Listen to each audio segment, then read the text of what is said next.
Hello students. आज हम बात करते हैं अपने नेक्स्ट टॉपिक की एसिड बेसिस और सॉल्ट चैप्टर के लिए। बात करते हैं फिजिकल प्रॉपर्टीज ऑफ एसिड को लेके। एसिड्स की अगर बात करें, acids are sour in taste, they release H positive ions when dissolved in aqueous solution and they give red colour with a litmus, colourless with phenolphthalein and give red colour with a methyl orange. तो अपने last lecture के अंदर हमने इन सारे points को discuss किया। उसके बाद हमारे पास आता है केमिकल प्रॉपर्टीज ऑफ एसिड। तो केमिकल प्रॉपर्टीज की बात करें तो हमें याद रखना है, metal combines with dilute acid for the formation of metal salt with the release of hydrogen gas. तो एग्जांपल हमने ले लिया जिंक जो कि सॉलिड स्टेट में प्रेजेंट है, सल्फ्यूरिक एसिड जो कि एक्वस है। तो मेटल जैसे ही डाइल्यूट एसिड के साथ कंबाइन करेगा, there will be formation of zinc sulphate and the release of hydrogen gas. Same magnesium when combines with dilute hydrochloric acid, there is formation of magnesium chloride with the release of hydrogen gas. तो hydrogen gas release होगा जैसे ही metal dilute acid के साथ combine करता है। ऐसे ही हमारे पास कुछ और केमिकल प्रॉपर्टीज हैं जिनकी हमने बात करनी है। Second one is when metal again combine the metal oxide combines with dilute acid, there is formation of metal salt and there is release of water molecule। तो वाटर का वहां से हमारे पास फॉर्मेशन हो जाता है। अगर एग्जांपल की हम बात करें तो एग्जांपल हम ले लेते हैं कैल्शियम ऑक्साइड का, and it is reacting with hydrochloric acid which forms calcium chloride and water is formed. Same we have magnesium oxide which combines with sulfuric acid. There is formation of magnesium sulfate and the release of water molecule. एक चीज हमें ध्यान रखनी है, metal oxides are basic in nature. जो metal oxide है, इसका मतलब कैल्शियम ऑक्साइड है या मैग्नीशियम ऑक्साइड है, वो बेसिक नेचर का होता है। और बेसिक नेचर को चेक करने के लिए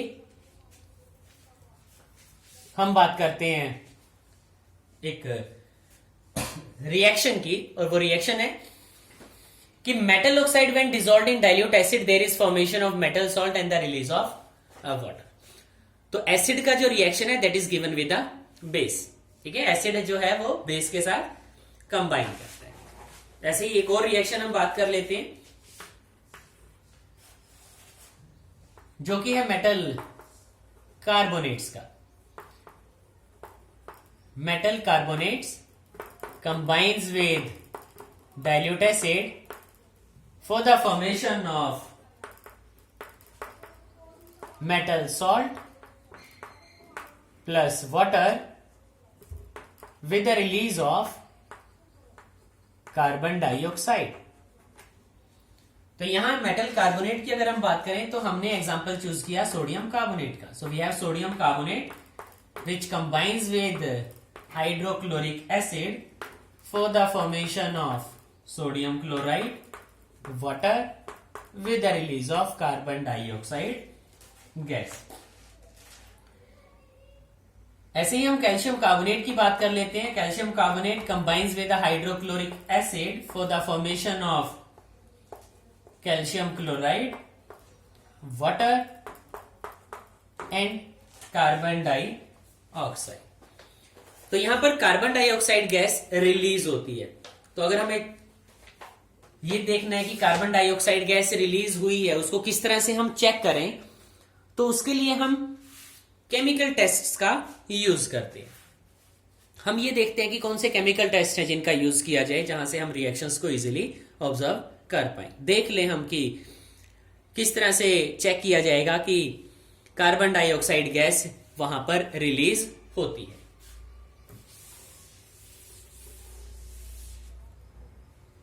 तो release of carbon dioxide gas को देखने के लिए हम यूज करते हैं लाइम वाटर का। To check presence of carbon dioxide use lime water. तो हमारे पास लाइम वाटर प्रेजेंट है। लाइम वाटर क्या है? Calcium hydroxide. ठीक है, इसे लाइम वाटर बोला गया। So this is lime water when carbon dioxide gas in small amount is passed through lime water। जैसे ही कार्बन डाइऑक्साइड गैस को हम लाइम वाटर से पास कराते हैं, जो लाइम वाटर है वो मिल्की हो जाता है। ठीक है, वहां पर मिल्कीनेस अपीयर हो जाती है। और अगर मिल्कीनेस वहां पर अपीयर हो जाती है, वो होती है because of formation of calcium carbonate with the formation of water.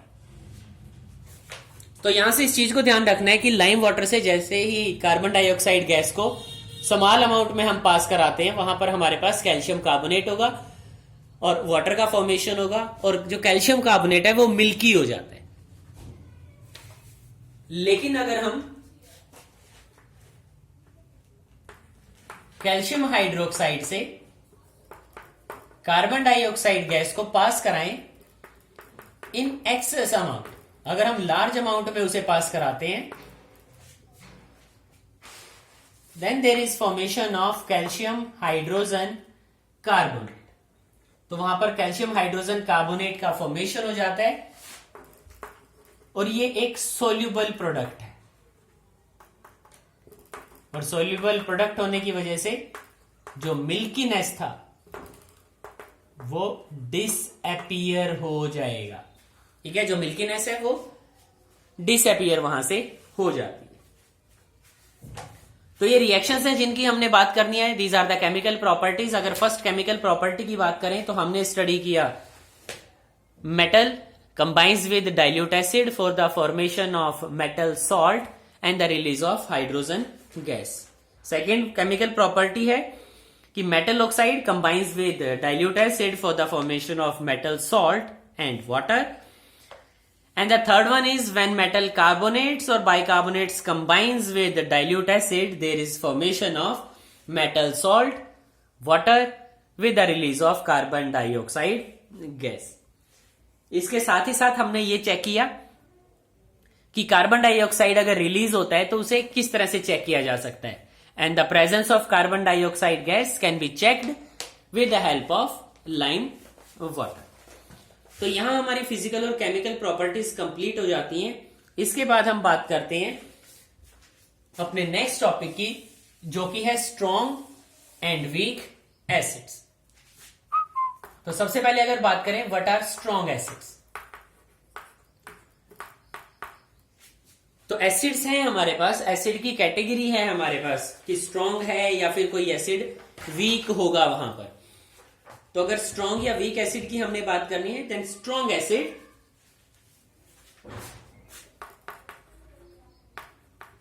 these acids ionize completely in their aqueous solutions। ठीक है, उसने कहा जो स्ट्रॉन्ग एसिड है वो कंप्लीटली आयनाइज हो जाएगा अपने एक्वस सॉल्यूशंस के अंदर। जैसे हम एग्जांपल की बात करें, हाइड्रोक्लोरिक एसिड हमारे पास है और हाइड्रोक्लोरिक एसिड को जैसे ही वाटर में डिसॉल्व कराया वो डिसोशिएट हो गया H पॉजिटिव में और Cl नेगेटिव के अंदर। तो HCl के पास जितने हाइड्रोजन प्रेजेंट थे उसने वो सारे के सारे रिलीज कर दिए एक ही टाइम में। ऐसे ही सल्फ्यूरिक एसिड हमारे पास है H2SO4 की अगर हम बात करें तो सल्फ्यूरिक एसिड के केस में 2H पॉजिटिव आयंस रिलीज होंगे और सल्फेट आयन का हमारे पास फॉर्मेशन हो जाता है।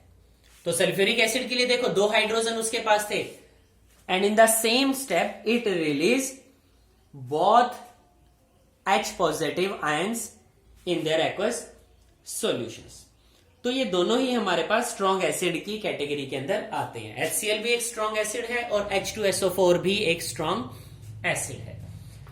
लेकिन अगर हम बात करें वीक एसिड्स को लेके,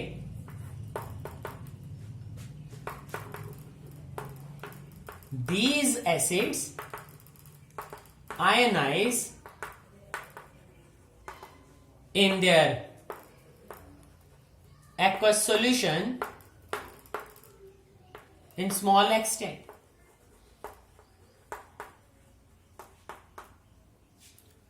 वो स्मॉल एक्सटेंट में अपने एक्वस सॉल्यूशंस के अंदर डिसोशिएट हो जाते हैं, आयनाइज हो जाते हैं। जैसे अगर मैं एग्जांपल लेता हूं एक वीक एसिड का, जो कि है एसिटिक एसिड। तो एसिटिक एसिड के अंदर देखो total number of hydrogen are 4, 4 hydrogen है हमारे पास। लेकिन जो एसिटिक एसिड है वो सिर्फ एक ही हाइड्रोजन रिलीज करेगा, वो अपने चारों हाइड्रोजन वहां पर रिलीज नहीं करता। इसका मीनिंग ये हुआ कि जो एसिटिक एसिड है वो एक वीक एसिड की कैटेगरी के अंदर आता है, वो एक स्ट्रॉन्ग एसिड नहीं है।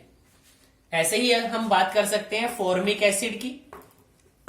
हमने फॉर्मिक एसिड का एग्जांपल भी यूज किया। फॉर्मिक एसिड हमारे पास है, it dissociate as HCOO negative and H positive, so it release only 1 H positive ion in their aqueous solution.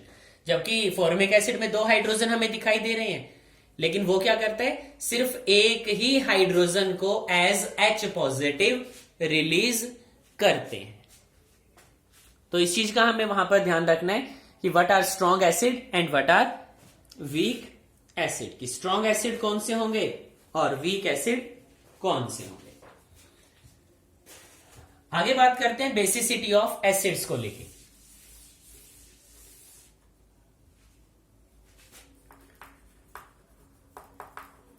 So next topic is basicity of acids. बड़ी अच्छी तरह से इस चीज को याद रखना है कि अगर हम एसिड की बात करें तो एसिड के केस में हम बात कर रहे होते हैं बेसिसिटी की। और अगर डेफिनेशन की बात करें, बेसिसिटी की डेफिनेशन क्या है, then it is defined as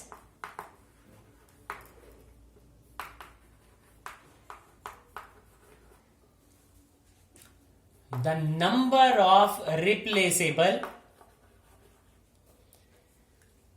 hydrogen atoms present in an acid which it can release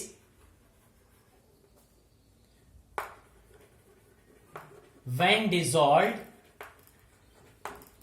in water. तो बेसिसिटी ऑफ एसिड के लिए हम कह सकते हैं कि number of replaceable hydrogen atoms, एक एसिड के पास जितने हाइड्रोजन है उसमें से कितने हाइड्रोजन रिप्लेस हो जाते हैं जब हम उस एसिड को उसके एक्वस सॉल्यूशन के अंदर या फिर वाटर के अंदर हम डिसॉल्व करें। जैसे हमने एग्जांपल लिया HCl का और NaOH का, तो हमने दोनों ही एग्जांपल्स को स्टडी किया है। HCl एक एसिड है जबकि सोडियम हाइड्रोक्साइड एक बेस है। तो जो एसिड का हाइड्रोजन है, ओनली 1 हाइड्रोजन इज प्रेजेंट, वो रिप्लेस हो जाएगा बाय सोडियम। तो हमारे पास जो प्रोडक्ट बनता है वो बनेगा NaCl aqueous and water liquid, क्योंकि सोडियम ने क्या किया, हाइड्रोजन को रिप्लेस कर दिया और जो ये हाइड्रोजन है वो OH के साथ कंबाइन होके वाटर का फॉर्मेशन कर देता है। तो HCl के पास सिर्फ एक हाइड्रोजन था जो कि रिप्लेस हुआ, तो जो बेसिसिटी है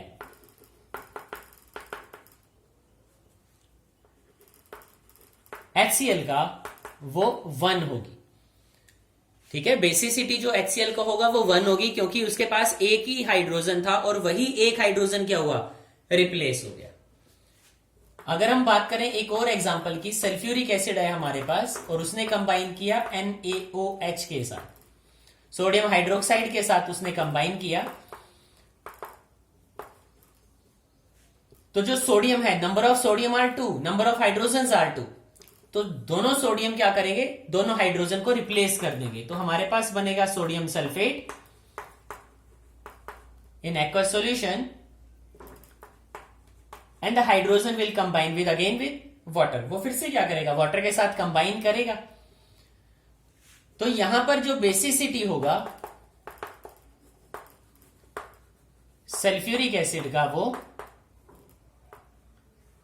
2 हो जाएगा, क्योंकि सल्फ्यूरिक एसिड के अंदर 2 हाइड्रोजन थे और हमने उन हाइड्रोजन के रिप्लेसमेंट की बात की कि दोनों ही हाइड्रोजन रिप्लेस हो जाते हैं। तो इन चीजों का हमें यहां पर ध्यान रखना होगा। कुछ यूजेस की अगर बात करें स्ट्रॉन्ग एसिड्स को लेके या वीक एसिड को लेके, तो कहीं ना कहीं हमारे लिए वो यूजफुल है, जिसका ऑलरेडी हमने बात किया अपने टॉपिक में, जो हमारा लास्ट लेक्चर था उसके अंदर हमने यूजेस की बात भी की थी, जब हमने एसिड्स को क्लासिफाई किया था as mineral acid and organic acids. तो आज हमने अपने टॉपिक के अंदर एसिड्स की सारी प्रॉपर्टीज को डिस्कस किया और इसी के साथ हमारे जो टॉपिक है एसिड वो कंप्लीट हो जाते हैं। अपने नेक्स्ट टॉपिक में हम बात करेंगे physical and chemical properties of bases की। Okay students, thank you.